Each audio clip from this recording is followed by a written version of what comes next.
287288919 Fakultas Ekonomi Bisnis Prodi Akuntansi UPJJ Jakarta. Pada kesempatan ini, saya akan menjelaskan tentang proses lahirnya Pancasila sebagai dasar negara Indonesia. Proses ini melalui beberapa tahapan penting yang melibatkan berbagai peristiwa bersejarah yang kita kenal hingga saat ini, yaitu melalui peran BPUPKI, Piagam Jakarta, dan PPKI. Latar belakang lahirnya Pancasila sebagai dasar negara Indonesia bukanlah sebuah kejadian yang terjadi begitu saja. Pada masa perjuangan menuju kemerdekaan, para pemimpin bangsa berusaha merumuskan dasar negara yang dapat menyatukan berbagai keberagaman dan kepemimpinan Pancasila menjadi hasil dari proses panjang yang melibatkan berbagai pihak, baik dalam perumusan maupun dalam konsensus nasional.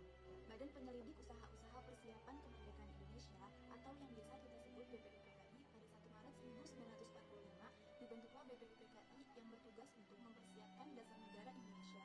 BPUPKI terdiri dari 62 anggota yang terdiri dari perwakilan berbagai golongan masyarakat dan dipimpin oleh Dr. Rajiman Weddiodiningrat. BPUPKI melakukan rapat untuk merumuskan dasar negara Indonesia yang akan mengatur kehidupan berbangsa dan bernegara setelah kemerdekaan. Tugas BPUPKI yang pertama yaitu membahas bentuk negara Indonesia, kedua merumuskan dasar negara Indonesia, dan yang terakhir yaitu membahas berbagai undang-undang dasar negara.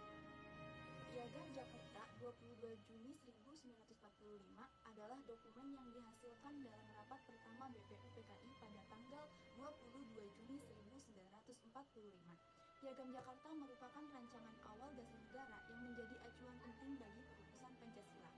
Piagam Jakarta memuat 7 kalimat yang menjadi dasar negara Indonesia. Salah satu poin penting dalam Piagam Jakarta adalah penekanan pada ketuhanan dengan kewajiban menjalankan syariat Islam bagi pemeluk-pemeluknya, yang sempat menjadi perdebatan di kalangan anggota BPUPKI. Namun, Piagam Jakarta tetap menekankan pada prinsip ketuhanan sebagai dasar negara yang menghormati nilai-nilai agama. Perubahan pada Piagam Jakarta setelah mendapat masukan dari berbagai pihak, khususnya dari golongan non-muslim, dilakukan perubahan terhadap Piagam Jakarta. Dalam sidang pada tanggal 18 Agustus 1945, kalimat yang menyebutkan kewajiban menjalankan syariat Islam tersebut diubah menjadi ketuhanan yang Maha Esa, tanpa menyebutkan kewajiban menjalankan syariat Islam. Perubahan ini dilakukan untuk mengakomodasi keberagaman agama yang ada di Indonesia serta menjaga kerukunan antar golongan. Inilah yang akhirnya menjadi rumusan Pancasila yang kita kenal sekarang. PPKI atau Panitia Persiapan Kemerdekaan Indonesia setelah Indonesia memproklamasikan kemerdekaannya pada tanggal 17 Agustus 1945 dibentuklah PPKI, yaitu Panitia Persiapan Kemerdekaan Indonesia yang bertugas untuk menyelesaikan pekerjaan-pekerjaan yang belum selesai, termasuk dalam hal perumusan Undang-Undang Dasar 1945. Pada tanggal 18 Agustus 1945, PPKI melakukan sidang pertama yang dihadiri oleh I.R. Soekarno dan Muhammad Hatta, di mana mereka mengesahkan Pancasila sebagai dasar negara. Pancasila kemudian diresmikan dalam pembukaan Undang-Undang Dasar 1945.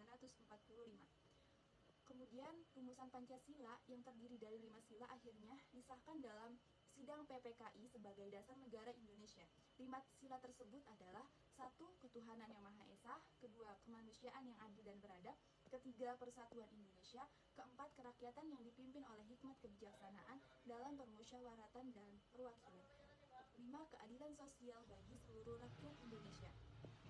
Jadi proses lahirnya Pancasila melalui perumusan yang panjang dan penuh pertimbangan dimulai dari BPUPKI, dilanjutkan dengan Piagam Jakarta, dan akhirnya disahkan oleh PPKI sebagai dasar negara Indonesia. Pancasila bukan hanya sekedar lambang negara, tetapi juga menjadi pedoman hidup berbangsa dan bernegara yang menghargai keberagaman dan persatuan. Sekian penjelasan dari saya. Mohon maaf bila ada salah kata. Terima kasih atas perhatiannya. Wassalamualaikum warahmatullahi wabarakatuh.